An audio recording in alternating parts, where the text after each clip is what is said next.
projecting.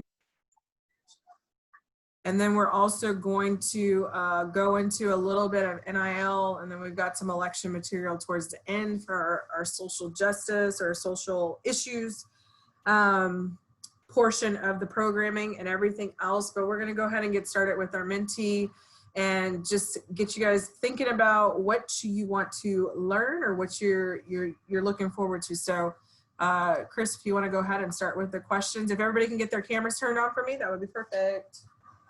Well, I'm going to share my screen and we're going to get this show on the road.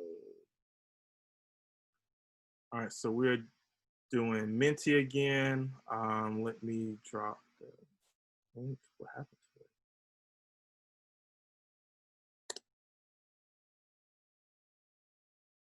So please start dropping your information. What do you want to be remembered for?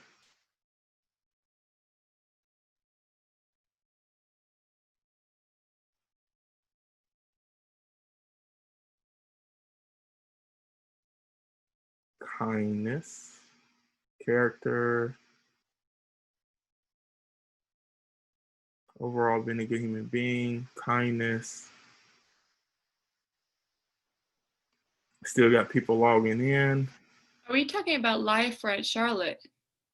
Life.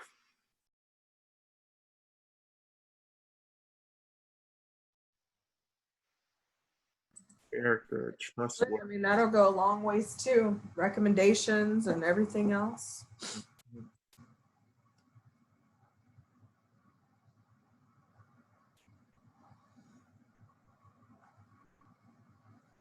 People logging in. Let me know when you're ready to move on, Reagan. All right, we can go to the next one. All right. What is your biggest fear of social media?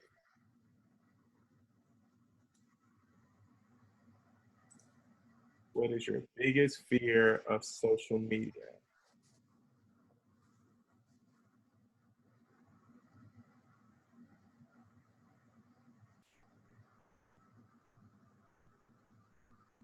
Stalkers.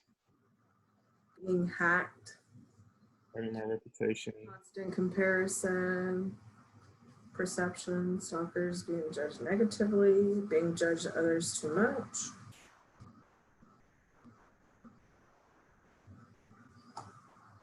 It's a cold world out there. All right, we can go to the next one. All right. What do you see as an opportunity in social media?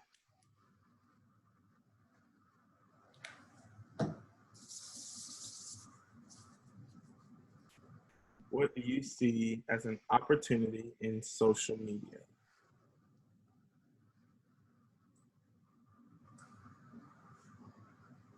Connections, spread positivity, branding, connections, set a good name for myself, staying connected with friends, wealth.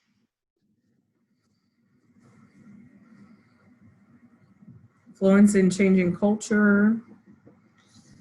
Sponsor jobs one day. Spread positivity. These are all good, guys.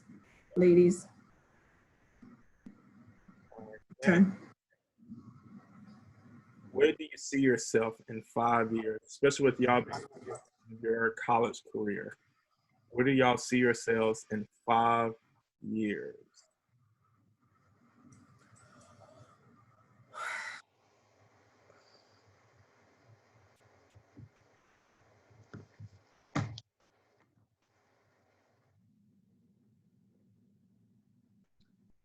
Graduate school. Job, hopefully. That's a good one. Stable in my job and looking for additional sources of income. Aren't we all? Work, work, work, work. Married with kids. Job. That was my timeline, 5 years out of college. Married with kids. Yep. Mine too, but clearly we're here. What did that in a career that makes I have 450 kids. They're all my student athletes. Kids. I don't know your daddies, but y'all are my kids. So That is it. good deal. All right. So that's just to get us started. So that's what we're going to talk about today. Personal branding, positive image about yourself. And as you guys can see, I have a sense of humor about me. Maybe not make you laugh all the time, but I do have one to kind of keep this fresh and interesting. So I'm going to go ahead and put my screen up, and hopefully I do it right this time. So Everett, let me know if I'm up there with the correct screen. Okay, good job. All right, personal branding and how you want to be remembered. That was one of our questions in there. So again, your brand and what that means, some positive examples, some influencers out there that leverage themselves, and then ways to destroy your image and brand. So that's part of our programming and what we'll go in tonight. So let's start and let's define it. So personal branding is a conscious and intentional effort to create, influence public perception of an individual by positioning them as an authority in their industry, elevating their credibility and differentiating themselves from the competition to ultimately advance their career, increase their circle of influence, and have a larger impact. So I saw a lot of you just impact, make a difference, kindness. The process of personal branding involves finding your uniqueness, building a reputation on the things you want to be known for, and then allowing yourself to be known for them. So we always talk about what do you want to do, but what's the action behind it? And then ultimately the goal is to create something that conveys a message and that can be monetized. And we're not just talking money, but this is about a job. This is about if you want to go professional and what that looks like. But you can go professional in just about anything. You can work for yourself. You can work for a company. You can go be a professional athlete. So when we talk about monetizing, how can you use your self-image to get you where you want to be? So for myself and my industry, went over my almost 18 years in this career, when people ask who is Reagan Hill, I'm hoping they say she gets the job done, she fights hard for her student athletes, she gives what her coaches need to help them be better at their job, and makes the institution better every time she leaves and goes to another place. She's left her mark on that institution. I hope that's what they say about me, and so far that's been the industry standard for me for what I hear from my peers and colleagues. But if I was out there doing things crazy, I wouldn't be in the position that I am now. So it takes a long time to build up your self-image and your brand, and it starts right now with you all in college. So I always give the one analogy that my mom taught me when she dropped me off to college as a student athlete my first year. It takes a lifetime to build your reputation. It takes 1 second to lose it. So what are you going to do to make sure that you don't ruin your reputation as you're here for the next, what is it? You guys, some of you have 2 years left, 1 year left. What are we going to do to make sure you define yourself in a positive light as you move forward, or continue that positive light? So let's go get a little bit into brand recognition. These are some powerful brands out there, correct? Chris, you got somebody trying to get in the room. Okay, so when in the chat box, and Chris, I'll need you to run these off for me as we say them. FedEx, when you guys think of FedEx, put in the chat box what FedEx tells you. What's that brand, that company? What does FedEx mean to you? You're on mute. Shipping, delivery, shipping. All right, when we think of Amazon, what do we think of with Amazon? Come on, you guys, make sure y'all dropping it in there. Put it in the chat box. When you think of Amazon and their brand and their recognition. Same day delivery, fast, prime, good deals, has everything, prime. All right, what about ice cream, Baskin Robbins? Some people like it, some people hate it. What's your image of Baskin Robbins ice cream?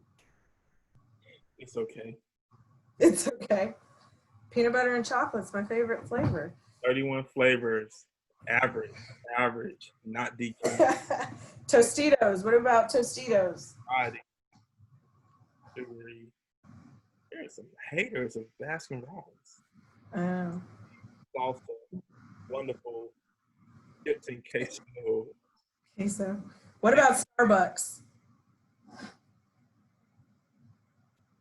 Coffee. You gotta speak up. Wait, I can't hear you. Good worldwide takes my money. All right, and then we've got Nike. What does it mean to put that Nike swoosh on? What does that brand tell you? What do you guys like about Nike? Just do it. Clean cut. Dream crazy. Clout. Athlete. Clout, that's a first. Hey, I'll echo that. Clout. Schools I worked at before that didn't have Nike, I was like, ugh, why? You get a Nike school, it's a different look. So also with these, there's also hidden messages that pushes this brand forward. So as we build our brands and we build our images, there's also some hidden messages to us that we want people to know. So I may be a hard worker, but people are going to say I'm compassionate, I'm trustworthy, I'm this and that. But in these images here, there's also a hidden message for them. FedEx, between the E and the X, what do you guys see? There's an arrow, right? FedEx is all about pushing their packages forward, getting them to you on time, and keeping up with momentum in the industry. That's what that arrow means within that FedEx image. And then you have Amazon. That's not just a smiley face. That means A to Z. They sell A to Z on their website. That's their hidden message in there. So a lot of people see that all the time, and then once you see it, you can't unsee it. Tostitos, hidden message. There's a party in every bag. Those two T's around that bowl with that chip, that's two people sharing salsa and some chips. For me, Tostitos, all it reminds me of is the Fiesta Bowl in Arizona, and it's a party the whole time that you're there, in a sense. And then we've got Baskin Robbins. Their hidden message is at 31 with the pink in there. Their 31 flavors and everything else. So as you build your image and you build yourself up, and you got Toyota, before I forget that, anybody on here drive a Toyota? Put your hand in the sky.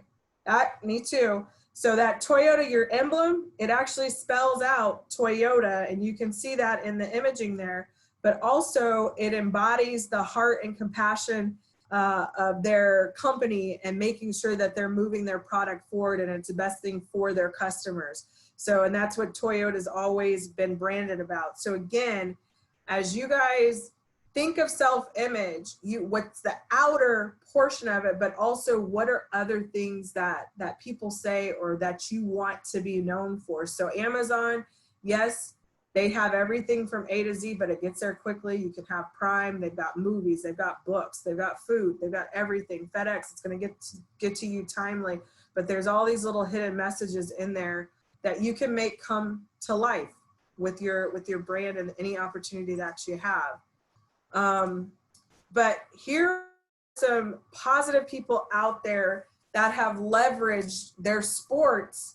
And you guys are student athletes, and Sam's going to get to this at the end of our presentation of how you can almost, in a sense, leverage yourself now in college as we move into this next phase of being able to use name, image, and likeness. But when we think of Serena, what do you guys think of when you see Serena competing? Go ahead and put it in the chat box. And if Chris, if you can sound off for me, that'd be great.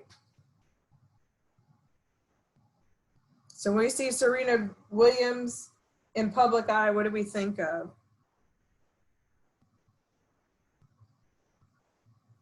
Chris, you're muted. Athlete, champ, empowering, female empowerment, power woman, GOAT. Yeah. So Serena, not only does she push a positive image, she's also a fashion designer. So she's leveraged her image to also create a fashion brand that when all this tennis stuff is all said and done, she can move into another phase and continue to monetize herself. But she's all about empowering women. She's fierce.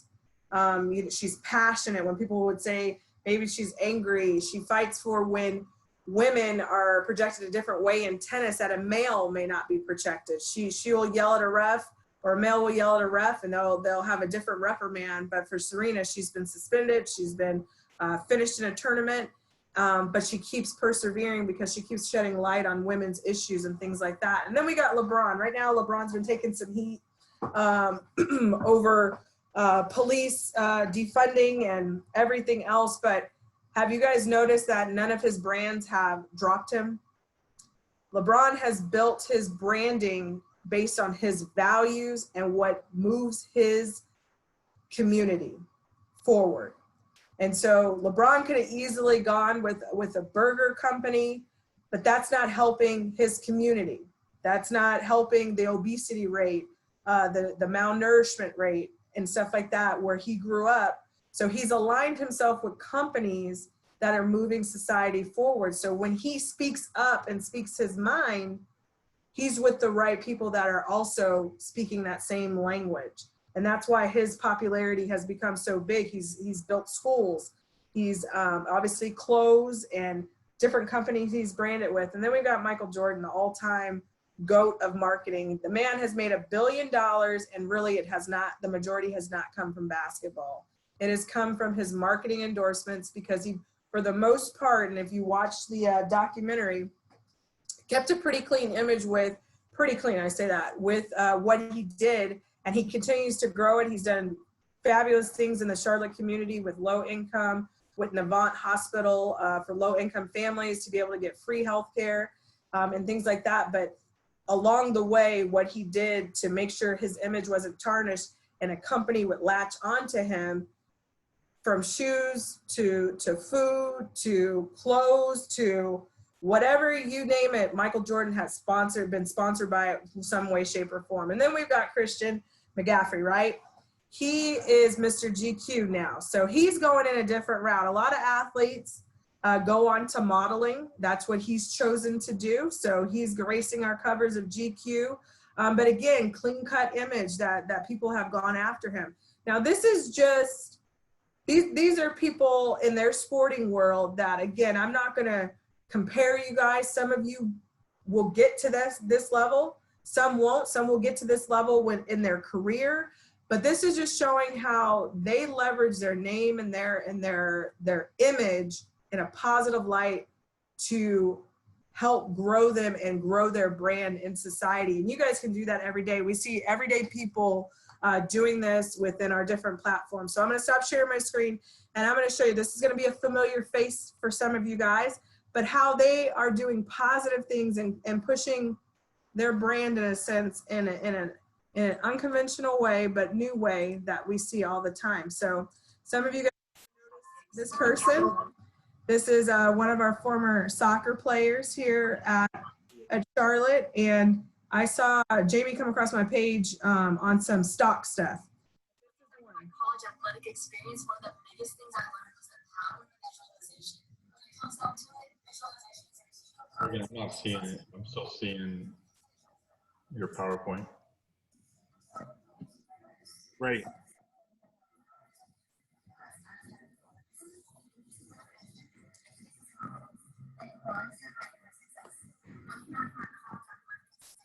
And then again, she talks about, can you hear it? Oh, my PowerPoint. Oh, thought I stopped sharing my screen, y'all. My bad.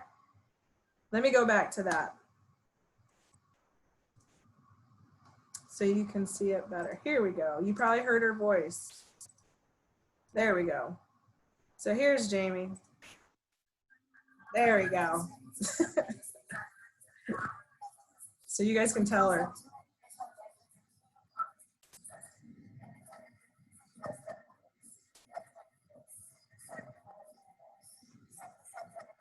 Here.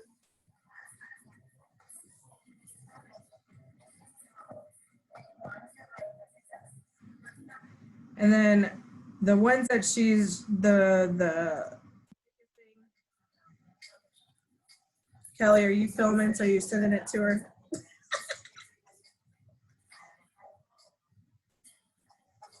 I don't know if they can hear it, but I can't hear it.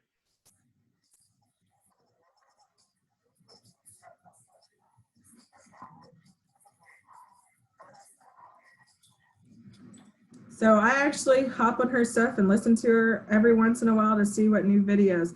Then you have some that want to go into, let's say, a music career and things like that. Or you guys come across my For You page, and I always tell you guys I see everything, even when you don't think I do. So we have JC on here who's on the football team, right? So this was the first video that I saw. I've got permission.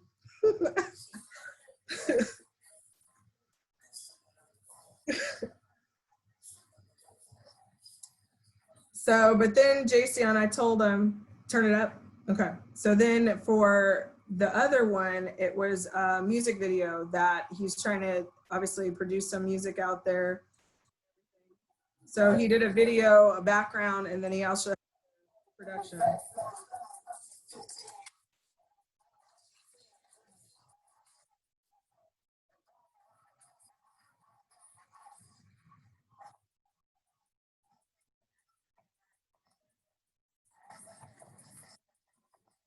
So that's just a snippet of ways. I'm going to stop sharing this and go back to the PowerPoint. But this is just ways that people are doing different things to get their image and brand out there. The only thing that I can say is be smart, right? Be smart. We had a student athlete this summer that when all the things were going on with protests, had put something in his social media account that his teammates saw that was not in alignment with the team values, and he's no longer with us on that particular team and everything else. So it's about being smart and not doing anything stupid that's going to get you removed from a team, removed from the institution, because you never know who's watching. I'm going to go back and bring my PowerPoint back up really quick. So just give me 1 second. Chris, let me know if I got the right one up there when I present it. Is my PowerPoint up? Yeah. Okay. You're good. Not in, there it is. Okay. Making sure. I think I figured out what was going on with this thing. Okay. Is it up? Correct? Yes. Okay. So that was our ordinary people. But again, ways that you can push your brand. Obviously, we got social media, we got our TikToks, we got Instagram, we got Tumblr, Facebook, Pinterest, Snapchat, Twitter, etc. I'm pretty sure there's other ones out there. And then there's also LinkedIn. This is your professional platform and image. So we talked about last week resumes, correct, and everything else. You guys, if you don't have a LinkedIn account, you need to create one. You need to get your resume up there. You need to talk about things that you're interested in, companies that you're attracted to, your degree that you're going into or that you're receiving. So that way they can start contacting you. I've had a LinkedIn account almost 10 years now, and I still get messages about jobs of recruiters trying to hire me for different jobs outside of athletics. So you put your transferable skills and everything else in there. Also, there's Athlete Network. There's companies that will go into the Athlete Network website and hire straight up athletes because they like what they bring to the job. So if you don't have an account with Athlete Network, make sure you're creating an account with that. It's just athletenetwork.com. And again, we're here to help you with all of that. Again, you're pushing your brand in your class. You'll never know what professor you're going to need to write a recommendation letter, or myself or Chris. So if there's something you guys are doing that we don't want to put our name behind, or right now you're in a class but you don't want to turn your video on because nobody else has their video on, professors are watching that, and you might need that person at some point to write that grad school letter or for a job or whatever else. So again, this is all about your brand. And then public appearances, what you do away from this campus that is negative may come to light. So guys, if you're in a bar and you wind up fighting somebody, 9 times out of 10, that's just going to get caught on camera. Same thing, ladies.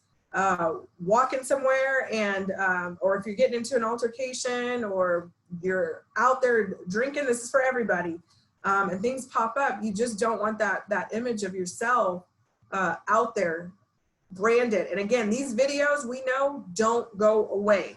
Nothing goes away. So think about it. So how do you want to be remembered? Here are some messages that are hard to forget. This young man to the left of me was a football player watching the game, and he said, take that in off the TV, want to watch football. He was talking about the president of the United States at the time. Obviously, it didn't align with the institution, but clearly the derogatory term that was used, not the best image to have, and that's stamped in time. Anytime he wants to go get a job or anything else and his full name is out there. We got Josh Allen, who was getting ready for the draft. Night before the draft, this is a tweet from high school. Why are you so white? If it ain't white, it ain't right. And I'm not picking any ones just in particular. These are ones that stood out the last couple of years that really messed people up. This messed with his draft stock for him. So if you have social media right now and you have tweets that you think you put out there that were unbecoming of yourself, or if your mom or parent or a scout or somebody or employer saw it and that would take you off the list for something, go back and clean your social media up. Because again, these things come back to bite you at the end of the day. It's even so far as liking something that has a lot of profanity or racial slurs in it and everything else. Just be mindful what you're liking out there and what people are posting, what people share to your account or tag you in. I've literally had friends I've had to tell at 40-something years old, hey, take me out of that picture. I don't want to be up there. I don't want to be tagged in that scenario with you. Because it could be a picture from college when, again, we all been there, done stupid stuff, but take that picture down for me because I've got you guys as student athletes and I don't need you to see the dumb stuff I did in college, correct? And so it's the same thing. You don't want anything to come back to haunt you. And then here's some other players kicked off team. Redshirt freshman DJ Garner tweeted the displeasure at Mississippi State basketball about the bureaucracy, and then got kicked off the team. So these bees tried to F me over. That's why I redshirted, but I wish my homies a great ass season, and I don't even know why I'm still here. Well, clearly the next day he was kicked off the team. And then you have Thomas Day Theus, basketball player from NC State. He wasn't happy about playing time. And again, that's what happens when you're a great recruiter, but you're a terrible coach. So again, if you want to stay on teams, you don't want to talk bad about your coaches, correct? And then you have the one you see to the side. So this is actually my text message. You'll see the LOL at top. That's a conversation I was having with CJ before, but this was later. I saw this on TikTok because again, that's my dummy down time. And this young lady here had posted about, she was posing with people she had messed with on the football team. And it was about 6 different football players. And she's sitting there and she's just posing with them to the side. And so that I text my friend Chris, my old co-worker, and I said, that's what y'all are doing at Baylor? Because they just came off a scandal with all these things involving sexual assault and everything else. And he's like, where'd you find this? Obviously, found it on TikTok. This video is no longer up now anymore. And the young men had like a rebuttal video. If we did it as males, we would be in so much more trouble doing something like that, which is true. There is a society, different standards and stuff like that. But this also goes back to be aware of who your friends are because they can mess up your image and stuff. So people that are not student athletes or you may have teammates out there doing wild stuff, and you want to separate from that, that's okay if it's going to affect you in a negative way. But this is what I had to send my coworker so he was aware this was the image of their Baylor players that are out there right now and stuff. So social media do's and don'ts. Obviously, if you're going to take a tweet or something, don't retweet something and try to take it as your own. If it could be a quote or whatever else, make sure you cite it if it's needed. Illegal activities, clearly. So if there's anything that has a firearm, illegal substance, don't even be around it for one, but don't have it in your tweets, Instagram, TikToks, anything like that. When I was at Old Dominion, I had a student athlete post a rap video, and they had a firearm in the video. They were smoking weed, and we had to remove every single student athlete from the team that was in that video because of the conduct issues for campus. So again, be smart about what you're doing. Negligent behavior, fiery emotions. Again, if we went back to the last tweet about talking about the coaches, if you have to think more than 5 seconds and ponder if you're going to post or not, more than likely, don't post it. Delete it. Don't even put it out there, because if you got to think that long and hard, probably shouldn't be out there. Racial slurs, and again, violence. People sometimes video fights and all that stuff. Let's say somebody is hurt really bad and all you did was stand there and videotape. you could be just as much as in trouble. You know what I mean? So make sure that you're not putting yourself or being in situations that you're going to have yourself in trouble in the long term. Dues, support, encouragement, highlights about yourself. Women's basketball does a really good job of this, of creating highlights on their Instagram and then reposting them for their own highlight videos and stuff. But you can do that to pub yourself. I know a lot of you, again, may want to go professional, or if you do something that's going to go into the career field, there's things that you can put up there that when employers see it, like, man, that's a thoughtful person. Or if there's community service outreach or whatever else, inspirational quotes, show your personality a bit. And then also check your privacy settings if you're concerned about certain people getting a hold of certain information that you don't want to see it. But again, if you've got to hide it and it's not a good thing, then you don't want to post. So I have one account that's private, and it's only because it's just the one thing that I don't have everybody have access to. And really, I still don't post a whole lot of stuff on there. It's just like I want to keep one piece of social media to myself. And then corrective actions. Right now, again, if you put something up there that you feel that would be looked at 2-3 times sideways, go ahead and delete the post. If you ever find yourself in a situation that you've posted something and you're getting a lot of flack for it, address it. And then learn from it. I put learn, got a typo, learn from it and move on. But the best thing you can do right now is before you get ready to move into the workforce, into your last couple of years of college, is just to go clean up your social media and things like that, so you don't have anything that comes back to bite you in the butt. So now what we're going to move on is how can you leverage it in the years to come? NCAA is working on name, image, and likeness and how you can monetize yourself. So I'm going to move the presentation over to Sam Perelman, one of my former student athletes who's interning for us in the department now, that's had the privilege and the honor to serve with National SAC to fight for you guys, to have a lot of things come your way that are changes at the NCAA level. So Sam, I'm gonna go turn it over to you. Yeah, hi guys, good evening. Hope y'all are doing well. Can you go back, please, Reagan? Yep, thank you. So Reagan and Chris wanted me to talk to y'all about NIL. Reagan, can you zoom out for me? Yeah. Thank you. So a couple of things. I want to talk about this twofold. One is in the sense of a very 30,000 foot view of what NIL is. And then two, about how to leverage yourself. But I want you guys to understand that everything that Reagan just talked about is extremely important, especially now with these changes that are coming. So the scrubbing of your social medias, the preparing your stuff for success is extremely important now, because maybe not for you seniors, but for you juniors and below, you'll be able to leverage that stuff now as a student athlete to potentially make money off of these things, whereas as of right now you can't. So I am one of only 2 former student athletes that the NCAA asked to be on a committee that is helping make and change these rules. So myself and the other one, we're not much older than you guys are. We're both 24. I was still competing in the NCAA in 2019. So we're fairly close in age.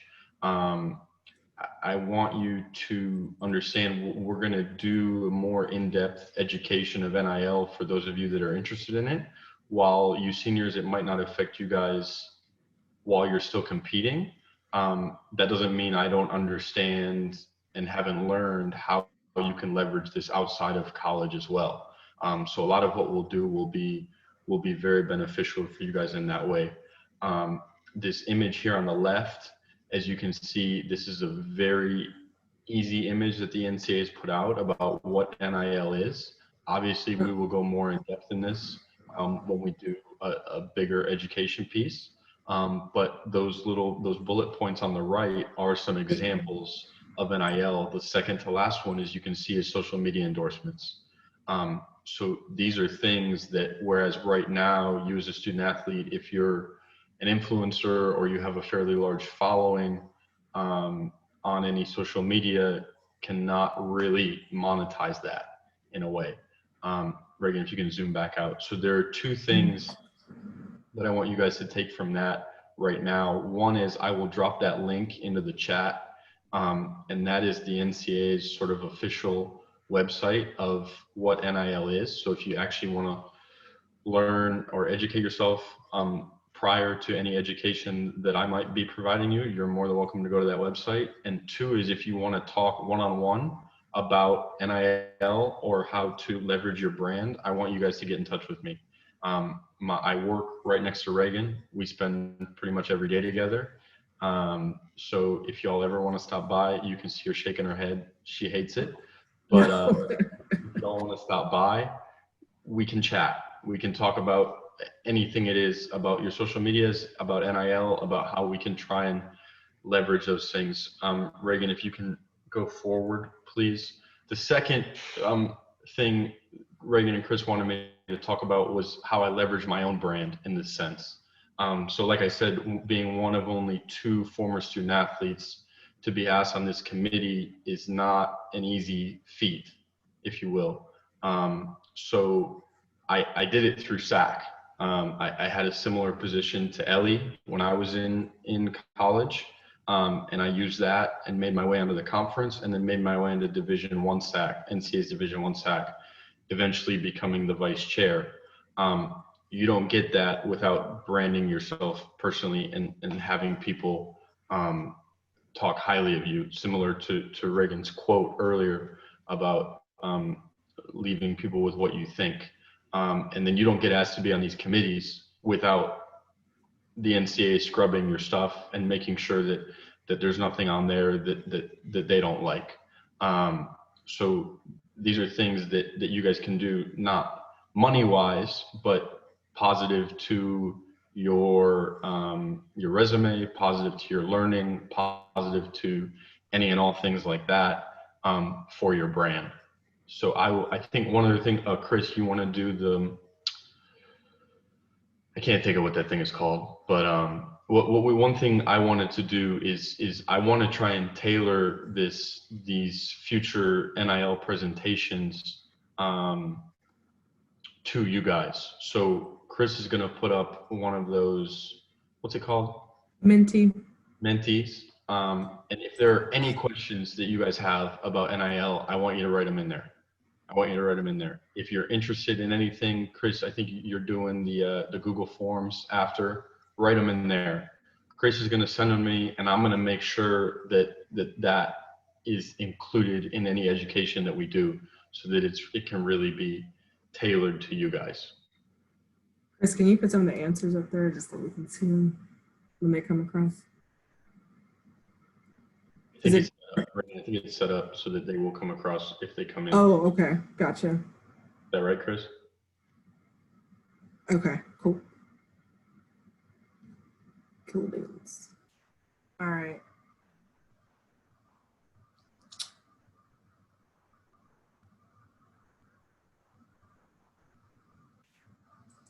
What's that? We can work with that one. That's a pretty easy one. Yeah, we can work with that one. All right. Good deal. Oh, we had some more pop up. How does jersey sales work? Yeah. Chris, do you want to go into the next piece, the portion, so we can? Yeah. All right. So we always want to make sure that we talk with you guys. Whenever we have one of these Wednesday workshops, we are going to talk to y'all about leadership, social justice, and action items. So from a leadership standpoint, the thing that we hope that y'all got from this is that you can control your own image. So lead yourself for one in deciding what you should do with your social media platform. We hope that you just didn't hear this all as doom and gloom, because this is also something that can help you out and push you forward. I'm not going to single anyone out, but while we're on this call, got a message from someone asking about something if they should change or not. So you guys, if y'all have questions about that, please feel free to reach out to us and ask if we think you should have this up or if you shouldn't.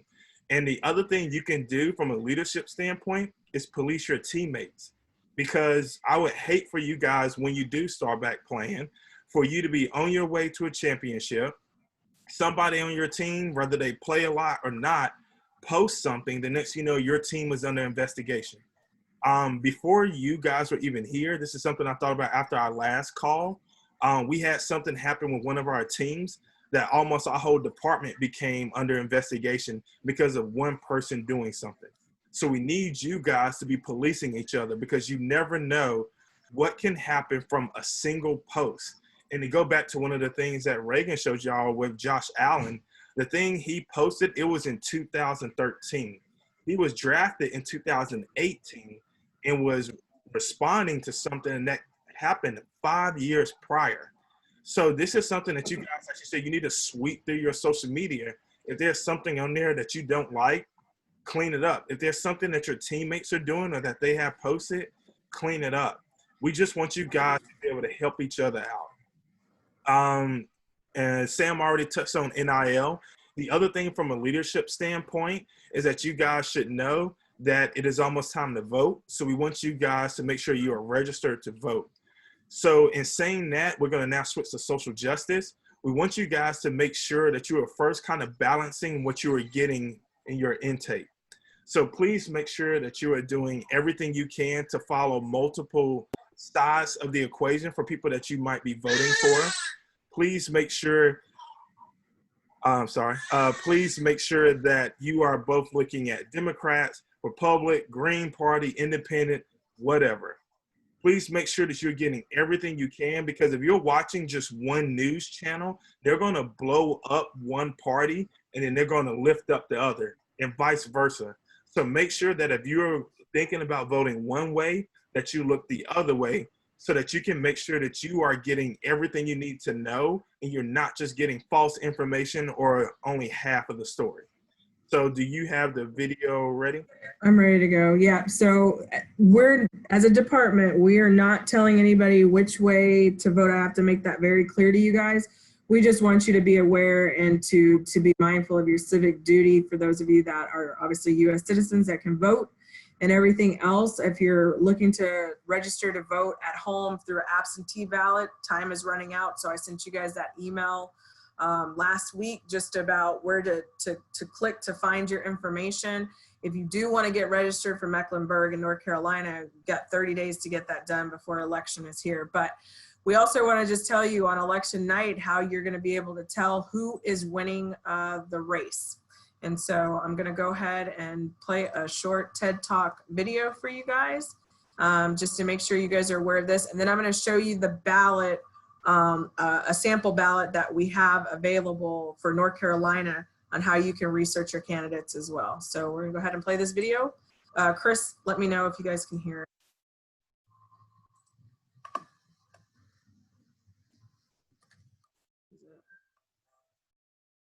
Chris, are we good?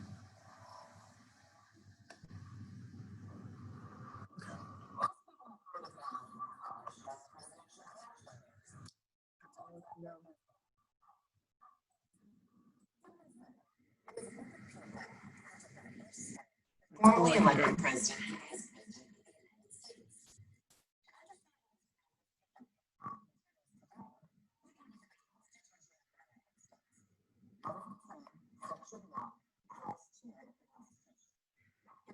Electors each state is entitled to know.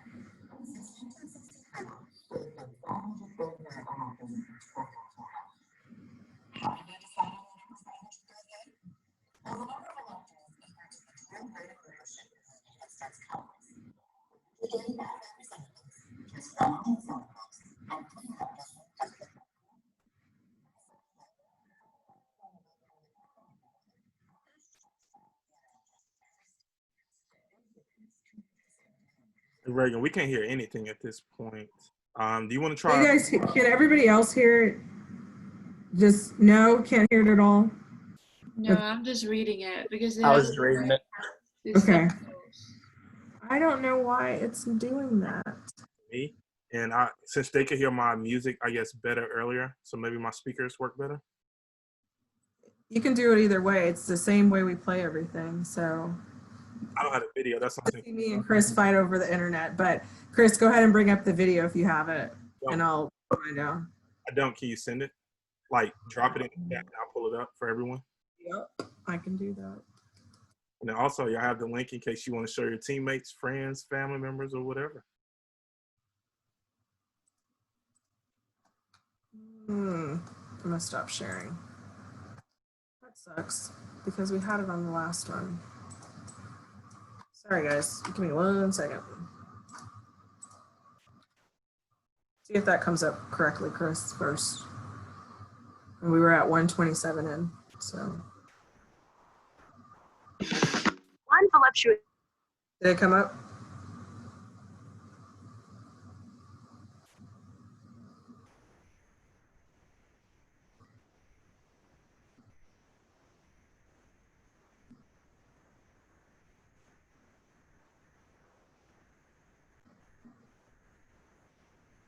.38 electors in each presidential election. How did they decide on the number 538? Well, the number of electors is equal to the total voting membership of the United States Congress, 435 representatives plus 100 senators and 3 electors from the District of Columbia. Essentially, the Democratic candidate and Republican candidate are each trying to add up the electors in every state so that they surpass 270 electoral votes, or just over half of 538 votes, and win the presidency. So how do states even get electoral votes? Each state receives a particular number of electors based on population size. The census is conducted every 10 years, so every time the census happens, states might gain or lose a few electoral votes. Let's say you're a voter in California, a state with 55 electoral votes. If your candidate wins in California, they get all 55 of the state's electoral votes. If your candidate loses, they get none. This is why many presidential candidates want to win states like Texas, Florida, and New York.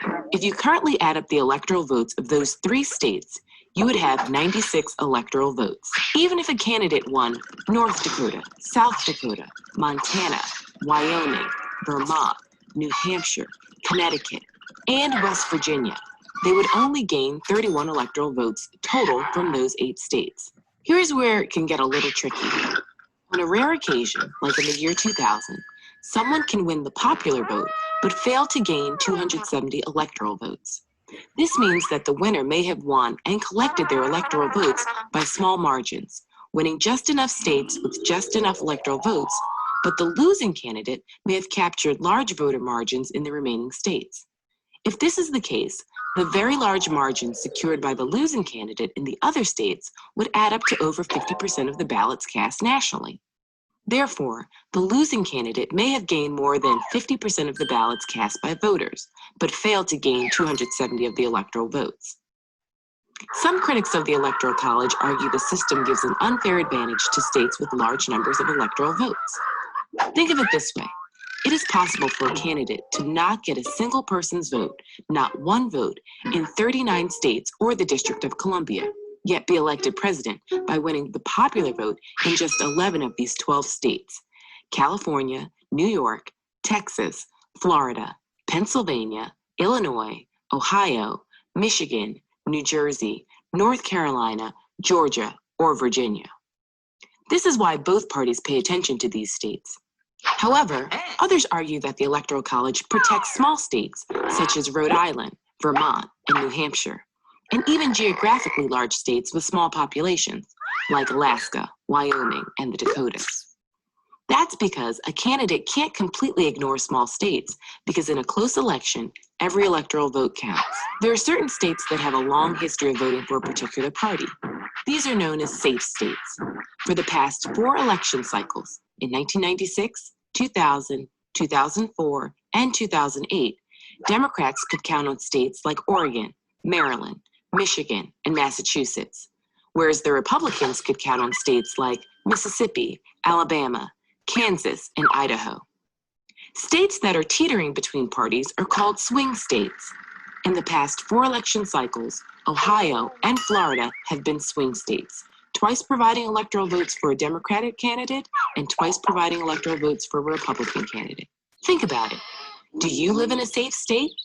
If so, is it a Democratic or Republican safe state? Do you live in a swing state? Are your neighboring states swing or safe? Is the population in your state increasing or decreasing? And do not forget, When you're watching the electoral returns on election night every 4 years and the big map of the United States is on the screen, know that the magic number is 270 and start adding.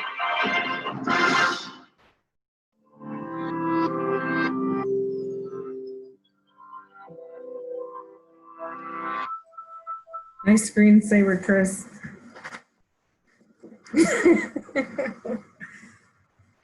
So that is the Electoral College. So make sure you guys are aware of that. And then I'm just going to bring up just the sample ballot before we get ready to finish up here. Give me 1 second to go through all these screens.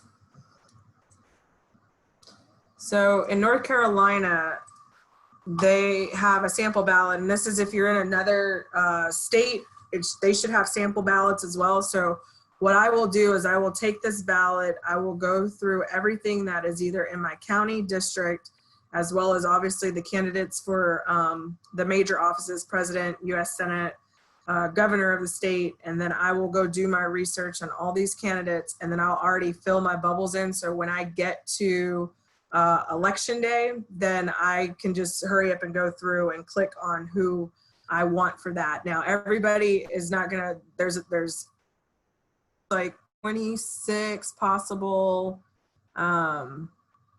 districts out there, but somebody may be in district 1, 2, 3, it just keeps going. So I won't be able to vote on every single one, just the ones in my district. And then you'll have referendums and then housing bonds. These are the ones that are out for this year. So we have one, a $50 million bond to create low-income housing to help with the homelessness here, but it's gonna raise our taxes. So would you vote yes or no for that, and just understanding that process. So you're gonna have those in your state if you decide to do an absentee ballot, but instead of just going there and just hurry up and reading through it and be like, oh man, should I say yes or no to this? Give yourself some time to learn it. So October 15th is early voting, and we'll have it at Belk Gym. We want to make sure everybody is registered by early voting, but if you get to vote on election, if you prefer to vote on election day, that's going to be fine. You just have to go where your location is for that. And then again, we just need to make sure, one, you're registered to vote to be able to do that and everything else. But you need to go back to the email that I sent you. It's going to have this video. It's going to have how you can get your absentee ballot and making sure that you're registered in your state if you want to do it that way. But again, if you want to get registered in North Carolina, you can do it either online or when you go to the DMV to get your driver's license, you can do it that way as well. But again, this is not to sway you guys. This is to educate you about the importance of making sure that you vote. And even though we do have the Electoral College, your vote still does matter depending on how many you have electoral folks you have in your state. Like they're saying this year from the news that North Carolina is looking to be one of those swing states and stuff like that. So it could go right or left. 2016, Clinton won the popular vote, but obviously Trump run the Electoral College. Trump had 304 electoral, where Hillary had 227, but she had 65 million plus votes, where he had 62 million. And then in 2000 election, Bush had 271 electoral college, and Al Gore had 266. Al Gore had the popular vote, where Bush had the electoral college. That's why he won and stuff like that. So you're going to hear those two terms. The electoral college is the one that determines who's going to be president of the United States and everything else. So again, we're going to keep stressing this. Women's basketball, I don't know if you guys saw the tweet yesterday or saw it on Instagram or stuff like that. They've got 100% of their team registered to vote. So my challenge to you as other teams, to try to get your teams also registered to vote for election day and everything else. So I'm going to now stop sharing my screen. Chris, do you have anything else? Yep. Last thing, our action items. Make sure you guys get registered to vote. Make sure you are self-policing and cleaning up all of your social media. We have a SAC meeting this upcoming Sunday. Please show up if you want to be a part of it. Lastly, my seniors on the call, your resumes are due by October 1st. Please make sure you guys are submitting those so we can use the month of October to fine tune it. I am dropping the Google form right now. Please make sure y'all complete that. If somebody was not on this call, do not send this to them, because I will be cross-referencing this document with the people who dropped their name and sport in the chat. So please don't be that person that tries to get someone else their attendance, because I will let your coaches know that you lied. There's no reason to lie. What's your image? We talked about branding today. Let's not don't let that be you. Exactly. Please make sure that you only do it if you are on the call. We really appreciate you guys. Please let us know anything that you want us to follow up on. People who have done this in the past, we've been following up with them to give them more information, to help them out as much as we can. So please take this serious. But that is all we have. So y'all are free to go. There's other topics you guys want us to discuss, let us know. I know we're getting ready to transition out of our junior and senior years, but we want to make sure you guys are overly prepared. So don't hesitate to ask us for different type of workshops, okay?